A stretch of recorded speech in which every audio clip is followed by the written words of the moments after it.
are back here on Girl Talk, and we are so excited. It's Heritage Week. It's an absolutely glorious week. We are here at Coligny Plaza, and we have Jimmy, J.R. Richardson. I have to call you Jimmy. I feel like I should applaud. We should applaud. An icon in and of yourself. Coligny, of course, we're so excited to be here. You know, one of the things we were excited about, and we kind of have been chatting about, is the history of Coligny, how long you've been here, really the inception for it. A big anniversary. Exactly. It's coming up. Leslie's working on that. That's my wife. We've been here this year 60 years. 60 years. Wow. Oh my goodness. Time flies? It flies very fast. You look back and say, where did it all go? I mean, but we came here in 1953 and 54 on vacations. My dad's youngest brother lived in Ridgeland, South Carolina, and my grandfather lived at Chichesi. And Dad wanted to be closer to his relatives, so we came and visited a couple of summers, and they found out they liked my Uncle Junior. Had built a house, kind of stilted house over here on the beach down in Bayberry Lane, on Alder Lane. Oh my gosh, on Bayberry? Love it. Actually, it was Alder. We built a house on Bayberry. That's where I grew up. And it was a fun time. We vacationed. Dad decided to buy a lot and build, so he built the house, and he came down and on the ferry brought all the materials over to build the grocery store. Yeah, because there was no bridge then. No bridge. Right. I can't even imagine what it all looked like. How old were you? It was a jungle. Yeah, it was. How old were you? How old were JR? you? I was 11 when Okay, I moved here. so imagine your kids at 11, and I'm going to say to you, we're going to go move to this island where there really are no roads, and you have to ferry things over, and you were like, sweet. And you said Well, he I built really a didn't grocery say store. sweet. I was in a great school in Thomasville, Georgia. It's the quail country in the world, and it's a city of roses. I was in about the 5th grade, and I thought I was having a good time. And Dad says, "Well, we're going to move to South Carolina." I said, "Yeah, right."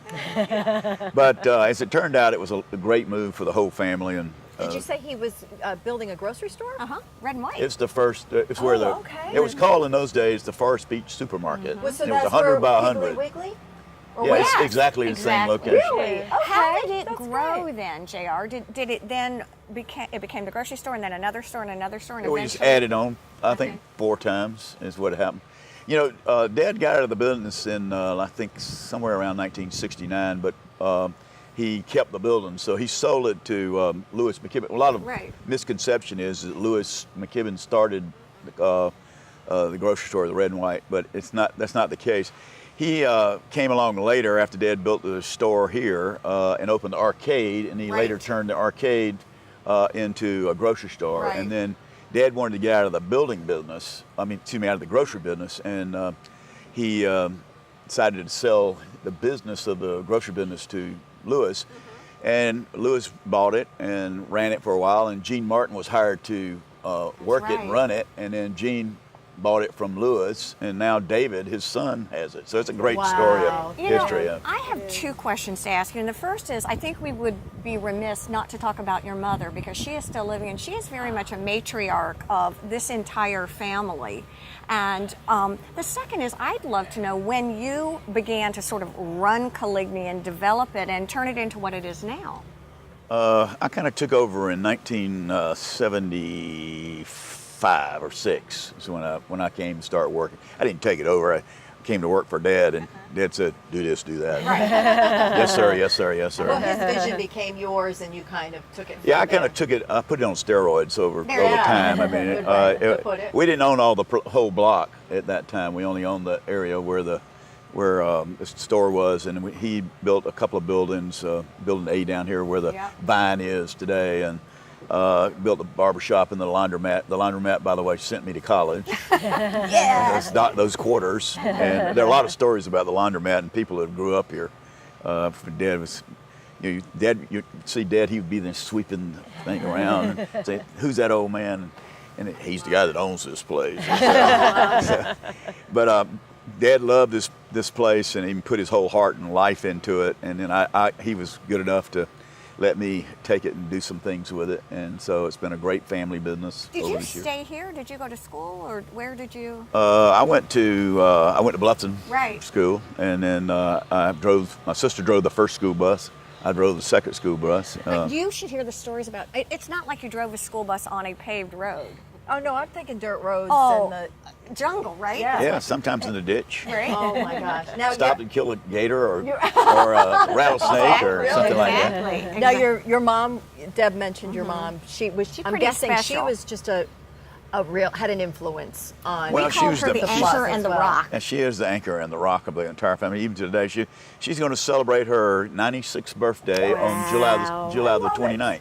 Along with my wonderful. sister, who's going to celebrate her 75th birthday. That's Mary right. Catherine will shoot you for that. And I'm just glad I'm still here. I hear you. how many stores and businesses are here today? Is there an official count? I'm supposed to know that number, but I Or think an ish I think it's number? more like 62 or 65. Is that about right? 50. And 15 yeah. restaurants. 15 restaurants. But what makes it so interesting is it's an eclectic place. It's not a classic shopping center, Right. and why people like to be here. They've been coming for years and years, and so of the 2.4 or so million people that come here every year, I would say a good 2 million of them run through here. Who doesn't stop by Right. Coligny Plaza? And You let gotta me- love it. And let me say this, from the time my kids were little and they're 40 and younger, Coligny was the place where they came every year Yeah. for It's local all here. activities, Easter egg hunt, over and over and over. And this it's great pretty stage, amazing. so there's Exactly. performances. May and- I ask you about the future of Coligny? Where do you see all of this evolving? Because it changes every year. Becomes better and better and more fun. Well, that's a kind of a loaded question. What is it? little What is it? loaded. The future? I mean, the current future, and has been for the least time, is that we're an eclectic place because we have a lot of local operators, and Flavor. so some of them come and some of them go. And what makes it really interesting is those kind of things. You know, the gazebo area that we're in here today is an annual turnover of tenants, and it's a fun place, eclectic, that people can come and see what's going on. We have entertainment here, but the real future of Coligny is there's a lot of investment being made in the redevelopment of Hilton Head, and there's a lot of talk, pro or con, depending on where you are in that conversation as to what will happen here. In my lifetime, I'm not really sure what major will happen, but we'll be continuing to do major improvements. And going back to the investment, I mean, I think there's been over $400 million spent on the island, Wow. different hotels and resorts that have done that. I mean, I spent over the last year or so a couple of $1 million, and you can't even see it. It's all in the ground or in a building or something like that. So we're in the process of trying to figure out what we can do until the town really decides what it's going to do with Pope Avenue, and even though there's a committee out there called Circle to Circle. Well, we're very grateful for you joining us today. Yeah, thank you This for is the tip of the this iceberg. beautiful spot that So so you're many actually gonna residents cut me off and here, huh? visitors. We are. We are pros. We are pros at this. I was just getting I know rolling. you are. We knew.